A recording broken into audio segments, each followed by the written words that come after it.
Whistle watchers, welcome back. Another huge weekend of rugby to get through, and joining me is the wonderful Jamie Roberts. Nigel, back in the big city, mate. Oh, out your comfort zone here. I am out of my comfort zone here. Back in Cardiff. Let's see what's coming up. Should James Ryan have seen a permanent red card? We unpack that crazy first half in Dublin. Are referees clamping down harder on cynical play? We take a look at some of the hot topics of the autumn. And should rugby consider rolling back the clock after TMO reviews? All that and more on this week's Whistle Watch. Right then, Nigel, let's start. Oh, sorry. Let's start in Cardiff. You enjoy a hot chocolate, mate. It's warming up for winter. Cappuccino. Sorry, warming up for Christmas here in the big smoke. Let's start in Cardiff, mate. So Will Jordan thinks he scored the try. Holly Davidson awards try. Then the TMO comes in, and how often do we see this decision standing when there's not conclusive evidence to go against what the referee said? On this occasion, she reverses the decision, no try. It's kind of held up, and then there's an argument he does get the ball down, but that period of time, you know, is it originally held up, etc.? Just explain a bit of the thinking around this one. Yeah, so it's quite common a referee, if he goes to TMO, will give an on-field decision if they feel they've seen what's happened, but they just want to check something. So they'll give an on-field decision, either way. Or if they have no idea what's happened, they'll go and say, look, I haven't got anything to add here. Can you just let me know to try yes or no, okay? So it's quite common in that sense. Now, when you are on or over the goal line, none of the laws in the field of play apply except for foul play and offside. So basically, if you were to play the ball and I pick it up in front of you, that will still apply. But off your feet in the tackle, holding on to the ball, playing a guy with the ball on the floor, once you're in or over that goal line, none of that laws applies. So you're allowed to wrestle to try and get that ball down. The defence is allowed to wrestle and try to get it off you, even though everybody may be on the ground, until the whistle goes. So there's no period of time. No period you of can time. Wrestle that ball for. No period of time. It's until the ref blows a whistle. Until he blows the whistle, yeah. Now, the interesting here is, Holly said she saw a grounding. So she goes upstairs, I've got a grounding, I want to check just to make sure. The TMO then has to have conclusive evidence to overrule that on-field decision. And the TMO came back and said, I haven't got any conclusive evidence either way to alter that decision. So he couldn't say, yes, I've seen the ball grounded, or he couldn't say, I haven't seen the ball grounded. So he just hasn't got that angle to show anything different. So Holly should have stuck, the referee should have stuck with that on-field decision. But so can I ask a question then? If the ref then has got that picture, so TMO's in your ear, no conclusive evidence that goes against the original decision, but she is then looking at the big screen going, actually, what I'm seeing is disagreeing with my original decision. Can she override the TMO? Yes, she can. She has the final say. Quite complicated, but equally quite simple. It was made complicated. It was made complicated in the end, yeah. Okay, fine. Right, minute 58, Wales are in it. We were daring to dream, 72 years. And bang, yellow card, Gareth Thomas. He always tackles quite low, Gareth. He's a really big hitter of the ball, but it's that no-arm tackle. Is that a straight yellow for you? Not necessarily, no, but there's been a build-up. If you remember, the referee had warned Wales a couple of times. So Wales gave, away 18 penalties, New Zealand 4, I think. So that's a huge amount of penalties for one side. You would expect a warning and at least one yellow card be given if a team is giving away that much penalties in the game. So she has warned Wales once or twice, I think, during the game. Then the discipline got better, then went back again. She said, look, I've given you a warning once and given another one now because you've dropped back into that discipline zone. So he actually came on. He lifted a leg in the maul, so then there's a penalty. Then a warning is given about repeated infringements. And the same player happens to be this time. Goes in then with that no-arms tackle, and then obviously that is a yellow card. Now, you could argue, would have been a yellow card anyway. I'm not quite sure if it would have been, but certainly because of the repeated infringements. Now, if that had been any other player, they would have also gone to the bin because Wales were on a warning because of the amount of penalties. So. No doubt whatsoever about that yellow card. Fine, so it's definitely yellow because of the circumstances. Because of the build-up of penalties and the warning. Penalties. Right, Nigel, fast forward 10 minutes. It's Tane Plumtree this time. Little inside ball. It just gets his height a little bit wrong. It felt to me like the New Zealand tackle was ducking a little bit, but he makes head contact, doesn't he? How do you see that one? Yeah, now, I was expecting what the referee described and went to the bunker. Quite right to send it to the bunker because it's always high, there is head contact and it's foul play. So it reaches that threshold. Now, from what was explained, I was expecting to be a red card because when it came back from the bunker, it stated a yellow card, but the explanation didn't match up the actual what the offence should be. Because the referee said, or the bunker came back with information, always upright, contact with the head, high degree of danger, but the mitigation is a sudden drop of height by the New Zealand ball carrier. And I'm not actually seeing a significant, because a significant drop of height has to be last second and a considerable dip or drop in height. Because Plumtree, or the Welsh player, is always upright. He's not even on the way of coming down. So from what is explained, I'm expecting a red card. But they add in the mitigation of the drop in height. Now, their explanation of why they gave a yellow was the wrong way round. It should have been low degree of danger, most of the force through the body, and therefore it remains a yellow card because the drop in the New Zealand player's height was not enough. Plumtree doesn't actually make any attempt to even start to come down for a tackle, so he's always high. Right, time for our first Emirates fan question. Nige, we've got Gavin back, 226. Do referees study teams' tactics, a bit like coaches, maybe to better anticipate where to position yourself on the field? I see referees sometimes, especially young referees, the play seems to run into them all the time, so there must be a real nous of where to stand around rucks, where to stand, where to anticipate play going. Do you study that before going? No, I always used to prefer to go out, referee what is in front of me. Because the danger is, a lot of referees... Preconceived ideas. Preconceived ideas, exactly. Yeah. There's nothing, a lot of referees, referees I coach, I do some prep work. If that's what makes, if you want to go into the game and don't want to do prep work, but you're doing a good job, do that. But if you feel comfortable in doing prep work and preparing, fine, but just get the balance right. Make sure you don't go in there with any preconceived ideas. Right, Scotland-Tonga. Samesi Paya, 20-minute red card, Nige. It's on the 6th minute. And it's one of these croc rolls. We're seeing less and less of them because players know once they've missed the clean, they've got to be very careful, especially targeting those limbs. So this one is upgraded to a 20-minute red in the bunker. This is exactly the type of kind of action World Rugby are trying to kind of outlaw, right? Yeah. What's causing a lot of these problems, okay, in the contact area is the way the game is now played with the jackler going in so low. And really quickly. Yeah. So you can't clear out underneath him. We saw Jack Morgan last test, in the test against Australia. Great clear out. Nothing more he could do.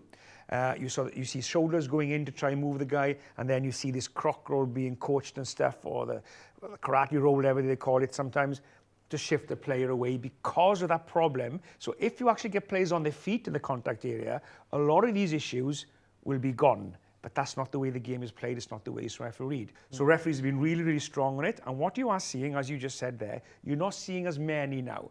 But here, you had two players going in. One guy sort of grabs in, tries to shift him, not able to do so. You have the croc roll motion. And if you look at the guy's leg, his leg is stuck underneath. And that could be really, really dangerous. So it was quite rightly upgraded to a 20-minute red card. If you miss the clean now, how would you recommend players remove that player?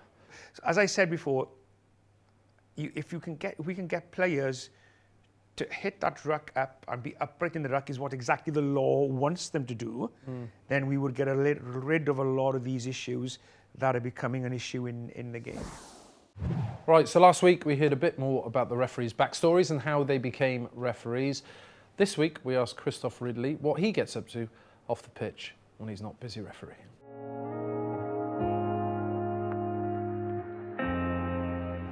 I'll probably get a lot of stick for this, but the bird you can see just standing on the concrete over there, we've got an Egyptian goose. You'll see just perched on these sort of metal structures are some cormorants. They sort of dive and fish underwater, and then they come out, and in the sunshine, although you can't see it at the moment, you'll often see them with their wings spread because they're not actually waterproof, so they'll look to dry themselves in the sunshine. I always feel slightly embarrassed when I say to people that, and as I'm getting a bit older, it's becoming easier, to say, you know, I'm passionate about nature, because it sounds a bit woo-woo.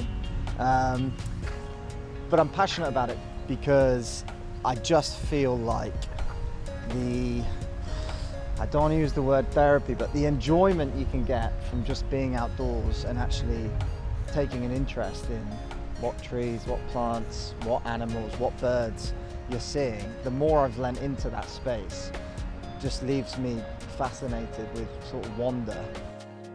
We're going through this phenomena called the mast season, and what's happening is the trees are overwhelming their predator population, and they're doing that by growing a considerably more nuts and fruit on the branches. You'll see they're sort of hanging quite low, some are snapping at the moment, and by overwhelming the predators, what they do is they solidify their chances of survival over the next future generations. And the amazing thing, the phenomena in it, is that it only happens every 3 to 10 years, and what nobody truly understands is how all the various different nut trees and fruit trees communicate to all decide to do it at exactly the same time on exactly the same year. So yeah, I think that is an incredible fact. And then in the far distance, just floating on the water, you don't see them as frequently as perhaps the others, but they're called great crested grebes. And again, they sort of dive underneath the water, fish around, and then might pop up sort of 30, 40 meters away from where they went under. So they're pretty interesting birds as well. I know this is going to damage my reputation significantly, and the lads and girls are going to absolutely stick it to me, but hopefully you've enjoyed a bit of bird watching, and yeah, as I'm getting older, I'm really leaning into it. So hopefully I can improve my knowledge, and we can do a season 2 at some point as well. Right then, Nige, on to the big one. We all watched it in Dublin. Ireland take on the Springboks. Hell of a test match. You know, the Springboks in the minute looked pretty formidable. Lots of cards, lots of contentious decisions. Let's start with one of the ones that wasn't given. 6 minutes in, it's down the right touchline, and Sasha Feinberg Mngomezulu comes in, and we've seen yellow cards given for this. So Matt Carley at the time decides it's not a yellow card, it's a penalty only. Let's talk us through it. Covering tackle, no obvious wrap, in my opinion, and obviously makes contact with a tucked shoulder. How did you see it? Yeah, a lot going on in this game. And to be fair to the referee, he got most of them correct. A couple we'll discuss, but he got most of them correct, in my opinion. I wonder if this one set the tone for the rest of the game, because I was expecting, and if I was on the field, not that I would be any better than anybody else, but I would have given a yellow card for that, because he certainly goes in, no attempt to wrap with the shoulder, and you tend to see that these type of actions now do tend to be given as yellow cards. So on this instant, that should have been a yellow card. Yeah, it's always tricky, like if you're a dominant right shoulder tackler and you're heading towards that touch line, you're very kind of inclined to lean with. It's very hard to wrap a player that's running past your left shoulder. So work on your left shoulder tackling, Sasha. There we are. Right, James Ryan, 20 minutes in. I mean, to me, this is a straight red. Like, I've seen clear outs like this given off feet, high degree of danger, clear line of sight, right into Malcolm Marx's chin. Tell me otherwise, because I'm not seeing how that isn't a straight red personally. No, and I think the majority of rugby people will be on the same page as you, and myself included. So when I'm watching that, I'm going, I won't say it's an easy decision, but to me, that's a straight red card. That is exactly the type of action that is reckless, as you said, clear line of sight, pretty much takes off basically, leading with the shoulder. Should be a straight red. There's no ifs or buts about this. Now, what the referee did, he looked at those pictures.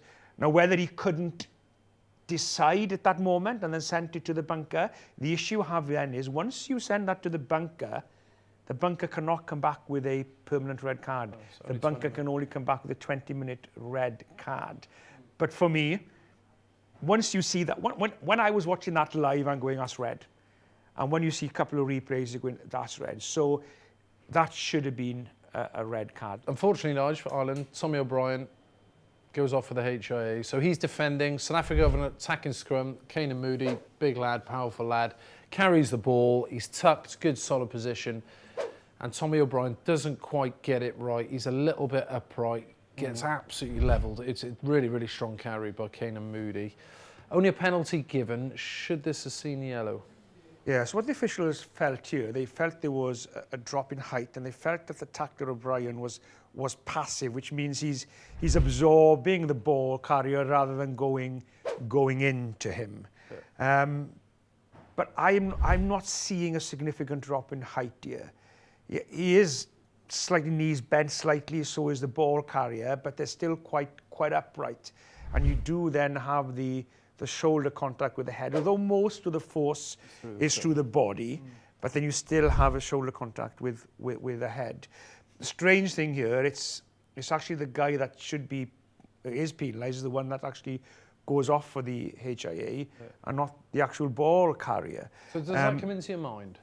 Not If really. If it's a passive collision and this guy gets hurt versus big hit, ball carrier gets hurt, are you kind of thinking, right, degrees of danger a bit less here because, you know, the tackler is absorbing the hit. Absorbing so if you're absorbing the hit, then that degree of danger, we'd assume, would be much less, much lower. Even though there may be force coming from the ball carrier, the ball carrier is not doing anything illegal. But if there's a lot of force coming from him and you are still upright, even though you're absorbing it, you are still at fault because you haven't made the effort to get lower. And because there is still contact with the shoulder to the head, you probably would expect this to be a yellow card. But at the end of the day, players, coaches, get lower, avoid the shoulder, leading with the shoulder, get your tackles lower. You take everything out of the official's hands then, but we're still not seeing that change in behaviour. So something needs to change. There needs to be a stronger message, I think. But in this instance here, you would expect that to be a yellow card. Okay, lucky boy got a yellow, but he had to go off the pitch anyway. Right, penalty tries. Now I watched this. South African scrum, like, super dominant against an unbelievable Irish pack as well. So their scrum at the minute is unplayable. Penalty try awarded off the scrum. No one goes to the bin. So I think Ireland were down to 13 or 12 anyway because they'd have so many cards. But scrum goes down, ref, penalty try, and then no one goes to the bin. And I was thinking, surely I was waiting to see who went to the bin, but no one did. Why? Yeah, now, when you tend to have a penalty try in a scrum, now we don't see many of them because we don't really have the amount of scrum fives as we used to have because of the goal line held up law, which means very rare we have the scrum fives or a scrum quite close to the goal line. So we're not seeing as many, very few and far between. Yeah, and I think the Springboks smelled blood as well. Oh, they did, definitely. And they were strong and they were good as well. Yeah.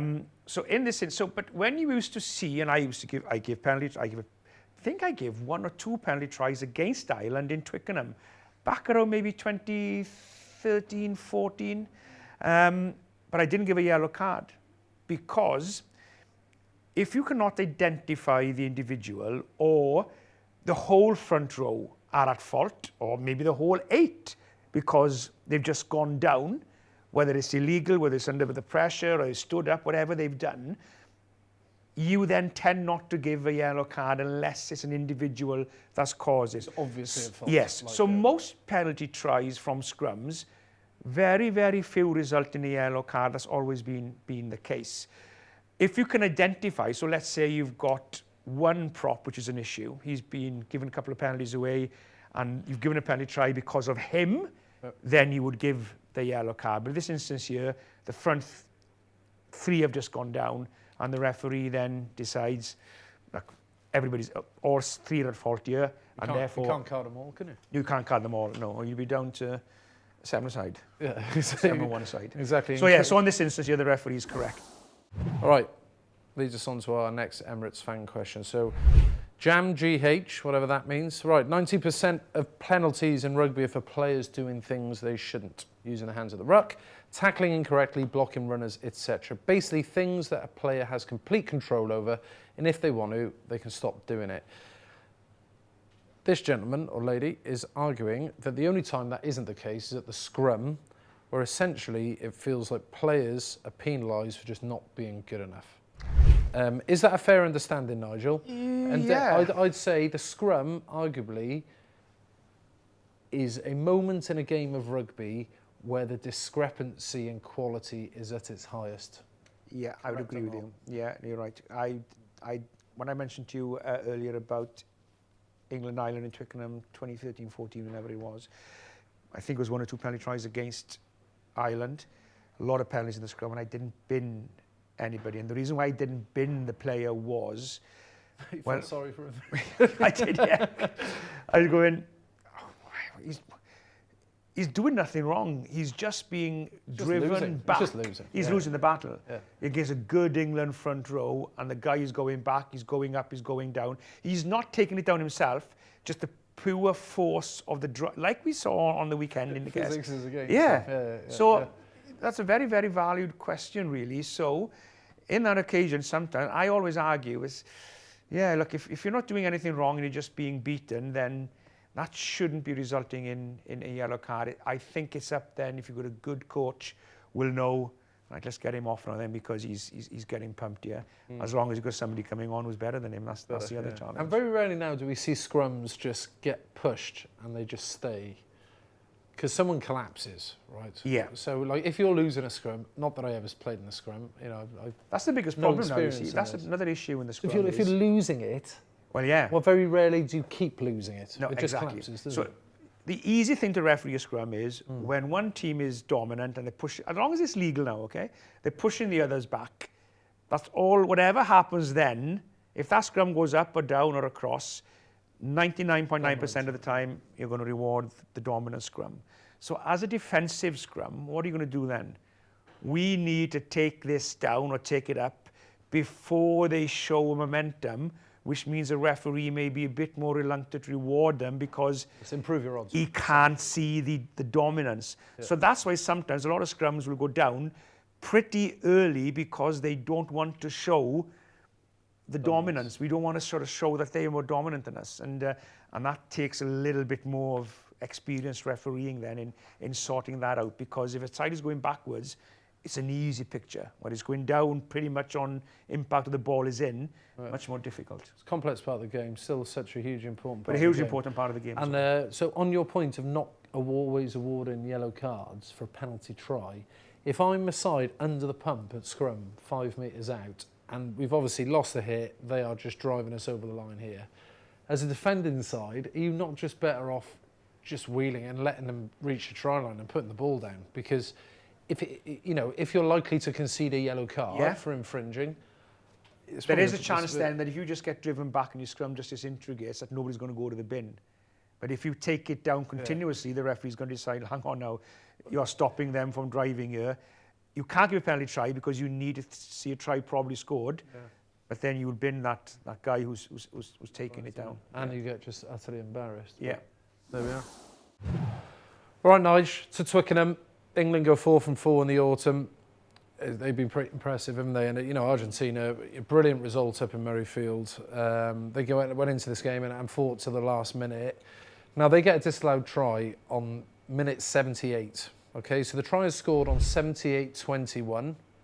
Kicks the conversion, and as they're coming back to the halfway line, TMO review starts on 79.09. So essentially 50 seconds has happened, right? So some fans are watching that game and wondering whether rugby should start rolling back the clock, because a minute is a long time come the end of the game, isn't it? And the implication. At the moment, that is not the protocol. That is not what's in place. But I think it's certainly something that World Rugby need to look at, as you said, because if you're basically wasting that minute and then chopping that try off, doesn't matter. no, that clock needs to go back. So it's not what the process of the protocol is at the moment, but I certainly would like to see that changed in rolling the clock if that's the case. And often in the game of rugby, it takes an instance like this for it to be brought up at whatever board level it's at, get the experienced heads around the table and go, actually, this would be quite a good idea. I 100% agree with you. I think that is a minute wasted, isn't it? That moment in the game, regardless of when it is in the game, but it's the consequences are significant, It is, and it's not just there's a minute left or 40 seconds left. Because if you have, and we've seen it, I remember doing France-Ireland in 2018 out in Paris, there was about 6 minutes, the clock was in red. Ireland kept the ball for a record 47 phases, and Johnny Sexton drops the goal over. So it's not just there's 50 seconds left. That 50 seconds will probably result in a team, because what you tend to find is, in the die moments of the game, that team will hold the ball. The opposition now get super disciplined because we can't give a penalty away here, so they become super disciplined. So all of a sudden then, you tend to land up having 3, 4, 5, 6 minutes then of the clock being played in the red. So it's more than just 50 seconds. It usually lands up in 3 or 4 minutes, and that 3 or 4 minutes can have a huge difference on impact to the outcome of the game. Yeah. Interesting. Well, hope that's debated. Fingers crossed. Right, Tom Curry, late tackle. It's late, but there's a wrap. It's low danger. He only gets a penalty. Why does this fall short of a yellow? Yeah, so it's one of those penalties which it is a penalty, but it's an unlucky penalty in one sense. So, for example, what happens if the kicker kicks the ball, okay? So Curry is going out to make the tackle. He's not going to he's not going for the charge down, okay? But if you go for a charge down, for example, and you don't get that ball, you don't touch that ball, and then you wipe the player out, it's a penalty. Because you took the risk to get the charge down, you didn't get it, you've taken him out of the game, so you will end up being penalised. And you have a duty of player to protect the kicker. Exactly. Right? So as when you're in the air and you clock that you haven't got it, you have to soften the blow, right? Exactly. So here, Curry is sort of committed to that tackle, okay? I think he still probably would have made contact with the kicker, the Argentinian player, but I certainly think that he could have certainly eased off a bit, knowing he's kicking the ball. I probably am going to knock into him, but the ball will be gone. So first of all, that is a penalty, okay? Curry's actions, they're on the border, but it is a penalty. And it's nothing more, to be honest. Now, what's added fuel to the fire and a discussion of why it isn't more, because of the injury to the Argentinian player. So you can't ref the outcome? No, you can't, because I tell you why is this. You don't know the severity of that injury until the medics take him off and check him or whatever is going to happen. It could take a while. There could be an injury. There could not be an injury. So you don't know that. So you can't bring that into your decision making as a referee. But I also do have an empathy as well that it is a very, very value point to discuss, because if a player, so Curry in this instance, if that player has actually committed an act of foul play, so we are all accepting that is a penalty. If that penalty has caused a serious injury, then why shouldn't that player's sanction be higher? Now, that is what the citing process is for. So if the citing process thinks that that now warrants a stronger sanction, the citing can deal with that. But as a referee on the field, the best thing to do is deal with the fact, Curry, you were marginally late, it is a penalty, and it's nothing more. And if you're going to go, I think that's a yellow card because you followed through, you could have held back, then that's fine.